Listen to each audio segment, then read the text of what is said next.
Hi everyone, I'm Andrea Moore.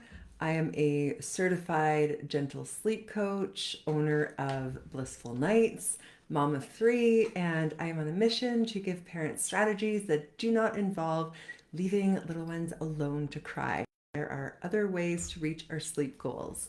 So I've seen a common trend come up within my sleep group, Gentle Sleep Solutions for Babies and Children. And the common trend is 3-year-olds.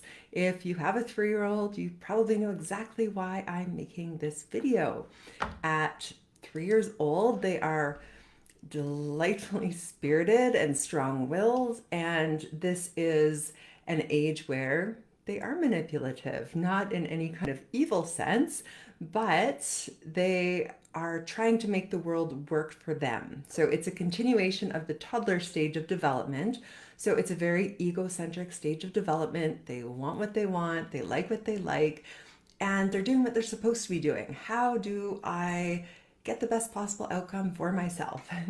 And they do that by testing boundaries, pushing boundaries. They love to say the word no, but they hate to hear the word no. They live in a state of counterwill, which means resistance to being told what to do. If you imagine standing in line at a grocery store and the person behind you is pushing their cart into your body, what's your instinct? Push back. That's the stage that toddlers and preschoolers, 3-year-olds live in.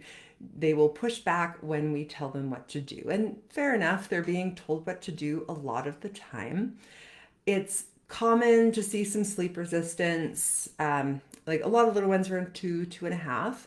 And again, somewhere around 3 to 3.5, depending on the child. Part of this is developmental. They're supposed to be pushing boundaries. It's also an important stage of development to learn, or for them to learn what to do with those feelings of frustration and futility that arise when they don't get their way. So it is important for them to learn how to move forward when they don't get their way. Um, so one thing I want to kind of explain about humans, but that especially applies at this age, I don't know if you know of Gordon Neufeld. So he's an amazing resource. He created the Neufeld Foundation, and he offers so many parenting resources and courses. I recommend checking out his work, but I've done many of his courses myself. But he has a traffic circle of frustration. If you Google that, you'll likely be able to see exactly what I mean. But the gist of it is when humans face a boundary or a limit or a no, our initial instinct is resist, change it. I don't like that. I didn't get the job I wanted, or I didn't get into the university program I wanted. That didn't go my way.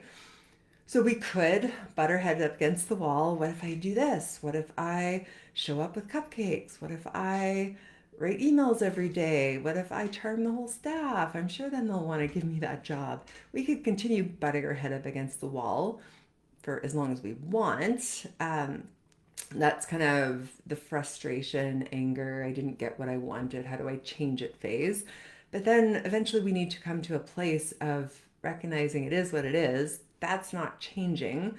How can I be okay with this and move forward, even if it makes me kind of sad that I didn't get what I wanted? So for little ones, when they're facing a limit, you'll probably see this with tantrums or the big emotions that they're playing with at this age. When things don't go their way, they have this big outburst of emotions. Sometimes there can be a lot of negotiating. What if I ask for 6 books at bedtime? What if I yell really loud and just refuse to go to the bedroom? What if I wrestle through getting pajamas on? Um, there can be a lot of ways of pushing the boundaries. So if we think of that as pushing the limit, when they're having a tantrum, you might see this intense frustration or anger kind of coming out. It's also something they need to work through and out. We can't reason with a person, little or an adult human, when we're in that more extreme anger, frustrated state. We're not connected to our thinking brain. That's all limbic system, emotional brain instincts coming out. Um, So we need to let that emotion pass through. Then we get to the place of the sad tears where they're realizing, oh, everything I'm doing isn't working to change this situation. Well, mom's still here with me. Oh, that offer of a hug seems kind of nice now. And that's when a conversation might be able to happen. So little ones will push the boundary around bedtime. Then they might get to some sad tears. Wow, everything I'm doing isn't working to change this. Okay, I'm being offered mom's presence in the room, dad's presence. How can I be okay with this and move forward? And sometimes they go into another round of resist, resist, resist, and then get back to the, oh, this isn't changing. My superpowers and super screaming aren't working to change this one. Okay, I guess I've got to accept it. And exceptionally strong willed ones might circle around a few times, um, hopefully not. So that's part of, I want to explain that just so we understand what to expect when we set a boundary with them. We can expect resistance, and that's okay. We can expect frustration, and that's okay. There might be some tears. They're uncomfortable emotions. The best thing that we can do is stay as calm and regulated and non-reactive as possible. I know easier said than done. In the first few years of life, babies and young children, they do not self-soothe or self-regulate, they co-regulate.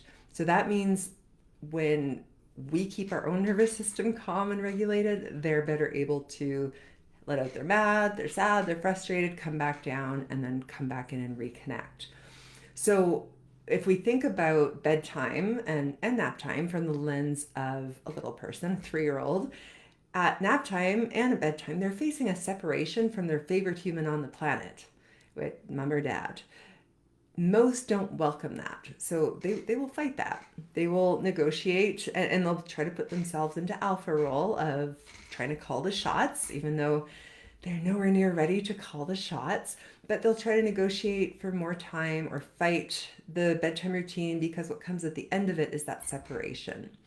So what we really want to do is avoid the power struggles as much as possible because the tricky thing is no humans emotionally regulate as well when we're tired. So our little ones are fighting us at a time of day that we're tired, and we can get to a place where we're not regulating very well, and then that increases a feeling of disconnect right before they're heading into this really long separation from us. The more connected they feel through the nap time or bedtime routine, the better they're going to sleep. So now is the tricky part of how do we actually do that. So for the bedtime routine, there are a couple things that I love at this age. One would be bedtime routine cards. So pictures of the steps of their routine. So you're keeping yourself in alpha role, and alpha is not the strict, stern, authoritarian figure. Alpha is more like, I'm the adult. I make the rules that are in your best interest for safety, health, wellness. I've got this. You don't need to worry about anything. So even though our little ones fight every boundary, when they get the sense that, okay, my parents got this, I actually don't have to make these big decisions, it does take a weight off their shoulders. So the bedtime routine chart is pictures of the routine. So you're setting the routine, but it can reduce some of the power struggles because it's the chart or the picture telling them what to do or what comes next rather than you. So their struggle or power struggle could be with the chart, not you. And often when we give them the chart, it's something that they have control over, so they can run over like, oh, what's first on your chart? They get to run over and say what it is. It's their chart. It often moves them through a bit more quickly. And if there's still struggles on moving to the next step, use a timer. If it's you constantly saying, okay, time to finish brushing your teeth, time to finish snack, time to get in pajamas, okay, too long in the bath. Again, we're getting back into that butting heads power struggle disconnection. If it's the timer, it's like, oh, nothing I can do. Timer says time to move on. So I'm going to hop backwards down the hallway on one foot. I'm going to beat you. Look really silly. If you look like you're having fun and not engaging in the power struggle, they're likely going to follow pretty quickly. I remember we used timers, and one day I was trying to get my kids to finish up one step. I can't remember what it was, and moved to the next one. And I just said, okay, time to head upstairs. And my middle guy's like, oh, the beeper didn't go. So I walked over to the microwave, put 5 seconds on there, beep. and oh, there goes the timer. They just jumped up, ran upstairs. So it really does help to reduce some of those power struggles and make it silly. If it's pajamas, sometimes they fight that because they know we're getting closer and closer to getting into bed. Like, be a commentator. Oh my goodness, I have never seen a child get into their pajamas this fast. She's got one leg on and now the second leg's on, and I think she's gonna beat her own record. Make it silly and fun. Like, not too high energy because we're trying to wind down for bedtime, but we want to keep it fun and connecting. Incorporate physical touch into the bedtime routine. So read books with a child on your lap. We all humans have a basic need for physical touch. Babies and young children have a greater need for that than we do. And if they're not getting enough in the daytime, guess when they're going to seek it out? Bedtime and through the night. So let's fill their bucket. And the body contact is regulating for their nervous system. There's some other things you can do in their bed. It might be just like a little massage. I can get into other activities at another point, but just for the sake of time in this video, have a little bit of deep pressure touch. It's very calming to our nervous system, gets the oxytocin flowing, and it can be it's motivation to get into bed. They get something positive when they're in bed, and it can be really connecting between you before you part for the night. One last thing, there's so many things I could talk about at this age. One last thing that helps is something called bridging the gap. The gap is the time between saying goodnight and reconnecting in the morning. And because at 11 or 12 hours through the night is unbearable to be away from their favorite person at that time, we want to try and make it more bearable. So it can often really help if you plant the seed as one of the last things you say to them. Plant the seed or the thought in their head of the next moment you're going to reconnect. So it might be, oh, you're gonna have the most beautiful sleep, and as soon as you wake up, mommy's gonna come in and give you the biggest hug. So again, it's not something exciting, wake up in the morning, go to the beach, or gonna go ride roller coasters. We want them to fall asleep, not stay in that excited mode, but it's that reconnection, that hug in the morning. If that's a bit too long for your kid, one thing I do with my daughter, we would do a dream story. So I would say to her, okay, you're going to fall asleep and go into a dream, and mommy's going to fall asleep and go into a dream, and then we'll go into a dream together. And we would both add different parts of the dream. We might go and hang out with unicorns one day, or eat purple and pink and blue and green ice cream another day, and then be on cotton candy clouds another day.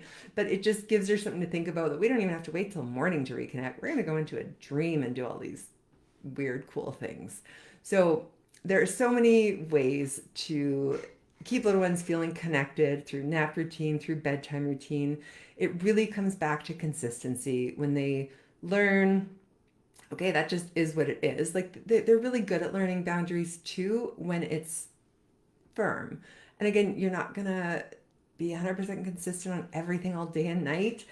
They need to win some, but if it's health, safety, or wellness, and sleep, yeah, that's health and wellness. Those are hills I would die on. This just is what it is. We're going to sleep now. We're not reading 15 books. It's you pick one book, I pick one book. It's just staying firm on some of those things. They do learn pretty quickly. Wow, no matter what I do, this isn't changing. They'll try their best to change it in the first few nights. They'll learn, okay, there's no give on that one. I will push all the other boundaries and rules in a 24-hour period, but yeah, that sleep one is not worth my energy. If you do want some bedtime routine cards, send me an email. My email is andrea@blissfulnights.ca. I would be more than happy to send you some. So reach out if you do need that. And if you do need any more hands-on support, I work with many 3-year-olds, either through my group mentoring program or one-on-one. So feel free to reach out if you do need more help. Have a wonderful rest of your day, and I'll be back again with more questions or topics of the day.